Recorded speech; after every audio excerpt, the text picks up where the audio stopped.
In this video, I'm going to show how to use Vercel V0 to create a website from zero, to connect it to a database and deploy it properly so you can access it through a proper domain. Everything without any need to code or any coding experience at all. So let's get started. First thing, if you don't know what is V0, V0 is basically Vercel's generative UI web app where you can type a prompt and generate code based on those prompts. This is the website that you need to access to see Vercel. If you are not logged, you should see something similar to that, but to submit your first prompt, you'll be asked to log in first. So create an account and then you will get to this page, same as mine. Well, after that, you can start typing or creating your first project. You just need to describe it really well here, and Vercel will create the first iteration. So let's go through the UI here really quickly. So you can see here new chat, similar to ChatGPT. You can create multiple projects. Same way we have multiple chats in ChatGPT, you can have multiple projects here, and inside each project you can have a thread with multiple messages to V0 to change your website. Here you can see recent projects that you had. You can see community projects of projects that people created and decided to make it available to everyone so they can look into it. But what we'll do right now is start with this input here. We do not want to, so we have a few options here. We don't want to use a screenshot right now. We also don't want to import a pre-existing design from Figma. We definitively don't want to upload a project from an existing project from our machine. We also don't want to just create a landing page.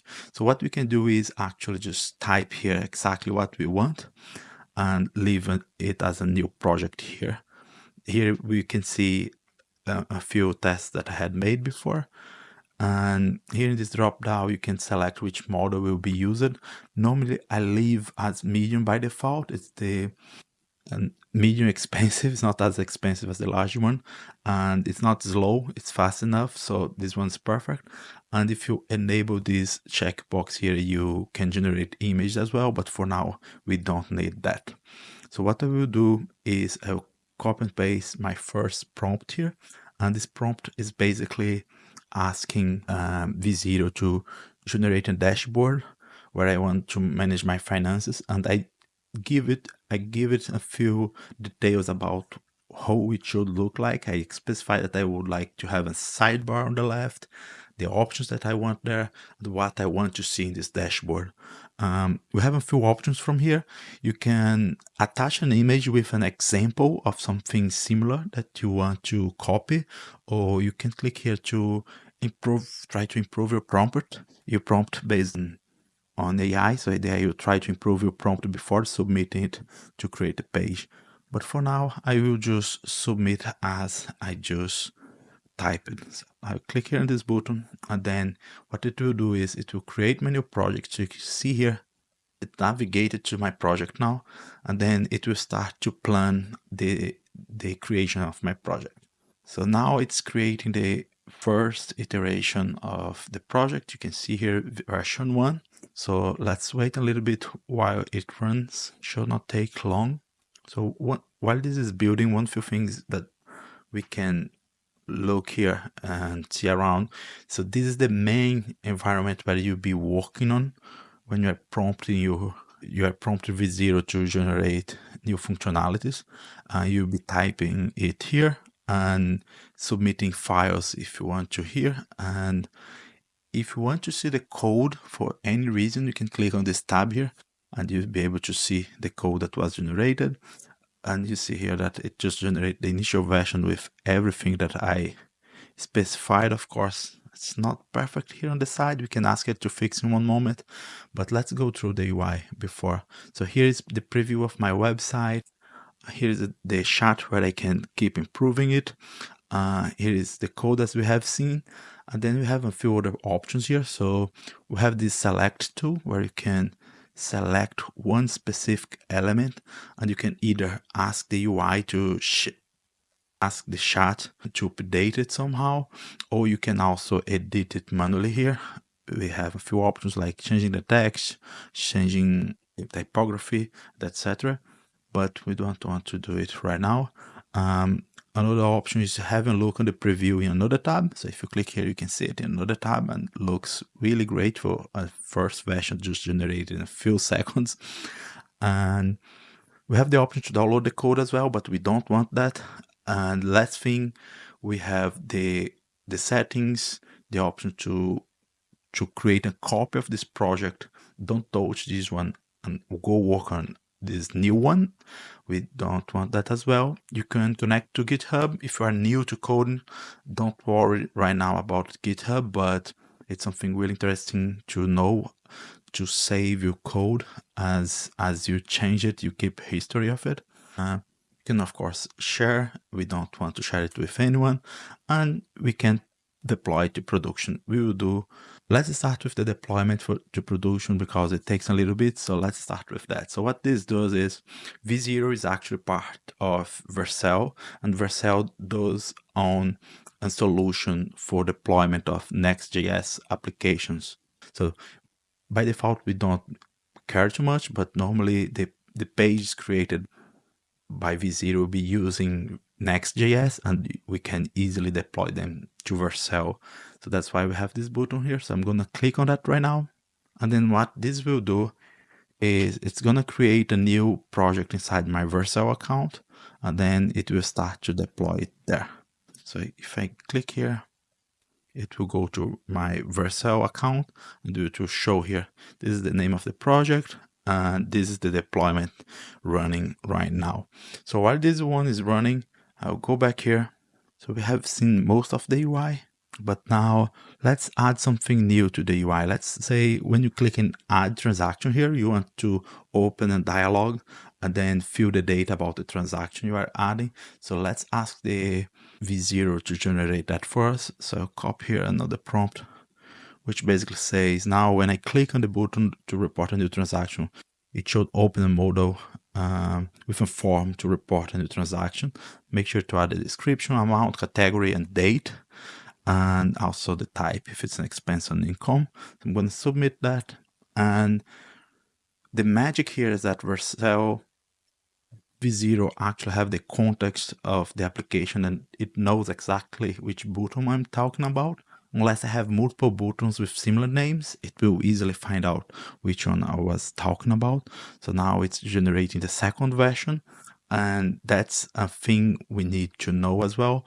So as we iterate asking new questions or new comments to the V0 chat, we generate different versions of our application, which is really good. So basically what happens is if you keep asking submitting different comments, and then you go to a direction that you did not like in the end. So let's say you added a new functionality, but in the end it was buggy or it was not the way you thought about it. What you can do is instead of publishing it and deploying to production, you can just go back to the previous version, clicking on this drop down here and selecting the version that you want to go to. But now let's test if it worked as expected. So we have the add transaction here. Let's click on that. And that's perfect.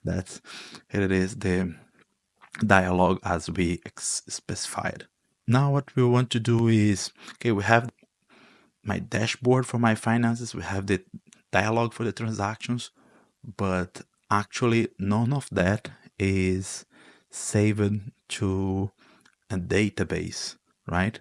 So what I want to do now is save this data so it can be persisted between computers, or when I close and open again my computer, the transaction should still be there. So we can do that easily as well. For that, we use an integration called Supabase. So if you go here, integrations, you see here Supabase. So I already have this integration, but it's really simple to configure that. What I will do here is click on manage access just so you see configure. And then what I have to do here is select the name of the Supabase organization. So if you don't have a Supabase account, this will actually go to sign in. You create the account, it's free. You can pay 20, I think it's 20 euros a month if you want to have more database, and if you haven't that a large volume of traffic. But for small applications, it's completely fine. It's the free tier is really large. So what I'll do here is we can use one of those, or we can create a new one. So for example, let me go to the home page and create a new one. So I'll go to the dashboard. They'll say new organization, YouTube demo one, and free plan here. Create the organization. Then that's some sort of bug. Let me try again. I did create too many projects. So what I will do for now is just use one of my existing ones. So I will select this one, and then here you can see the Vercel integration, and here you can manage which apps can have access to your database. So you see I already have a few here. You should see it empty if it's your first integration, and then you can come here and say I want to add a new connection, and here you can select which project you have in the Supabase and which project you have in Vercel. So I'm going to select here the project that we just created, my finances dashboard, and click on connect. So the tricky part comes actually now. So after connecting, you need to remember to come here in the manage and click on configure connection, and then here on your project, enable the preview and development environment variables and save it. What does it do? Does is actually it sends the variables that we need to connect to this database to the preview that we see in V0 when we are developing. So after doing that, you click here and select resync environment variables. And what's gonna happen right now is when you go back to V0, and let me refresh this page, you should be able to go here in integrations and see that Supabase will be here, and then environment variables should have all the variables necessary to connect to Vercel, to Supabase. So next, what we have to do is just implement the integration. So that's something really simple. It's just another prompt. So here is the prompt that I'm going to use to say now add the database to the project with Supabase based on the dashboard and the transactions. Make sure to create a schema of the database and also update the code of the project to save the data in the database. So that's pretty much what we have to do. I'm going to submit it here, and then it will do its thing now. So let's just wait. It should take around 1 minute or two, just because it's a little bit more of code that needs to be generated here. So let's just wait. That so the side. All right, now that it finished, we can see here that it stopped running the prompt. It's showing an error here saying that the categories does not exist, and then it's asking us to run some commands here. So basically what's happening here is it's asking us to run the commands that will create the database to save the data that we need.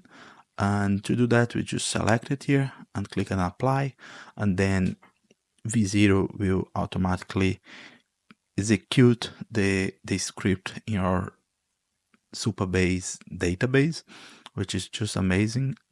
Okay, so let's click here, and it's also inserting some sample data, and that's pretty much it. So now we should be able to refresh here. Let's see.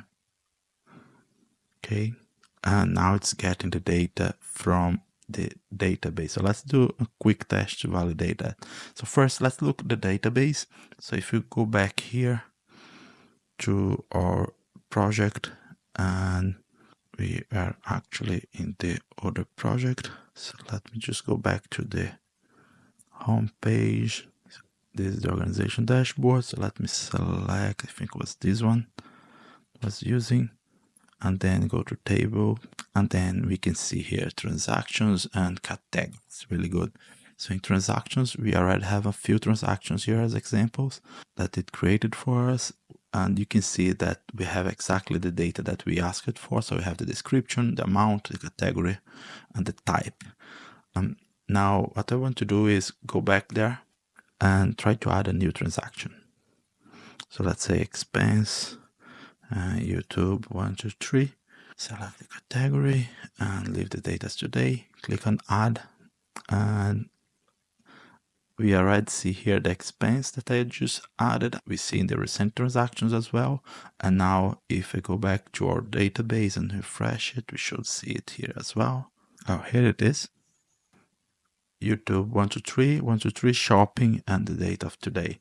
That's perfect. So in 3 prompts, we were able to create a dashboard, connect the dashboard to Supabase database to store our data, and we also were able to implement the adding transaction model. So now let's see the publish that we requested before. So if you click here again, you can visit the website directly, or you can go to the Vercel view where you can see the deployment. So this is your code that what you created with prompts being deployed to one specific domain. So if you click here, you should be able to see your dashboard that you created or any other website inside Vercel domain, which is really nice. So you don't have to pay for this domain and you can use it in production. So if you open this URL in your mobile phone, you can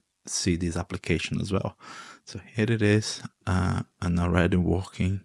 Oh, this version that we have here is the first version that we deployed. So if we go back here, we should see that this is the deployed version. You can see the tag here on the right side. So what we have to do now is deploy the latest version with database connection with the model.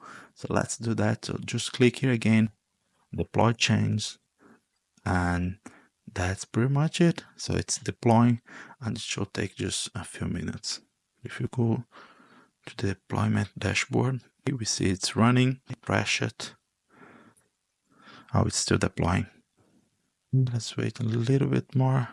And that's it. Now deployment finished. I'm gonna open the website again, and now we see our transaction here. We can add a new transaction here. Let's say sorry, and then add here the category and the date and add the transaction, and it should be updated here. Here we go. Our current balance is right as well. The income, the expense, and the monthly limit that we did not define where we should set it up yet. But that's pretty much what I wanted to show, how easy it is to, with 3 prompts, create an application that otherwise will take a while to create manually. Yeah, and that's it for today. Thanks for watching, and subscribe for more videos like that one. Thank you.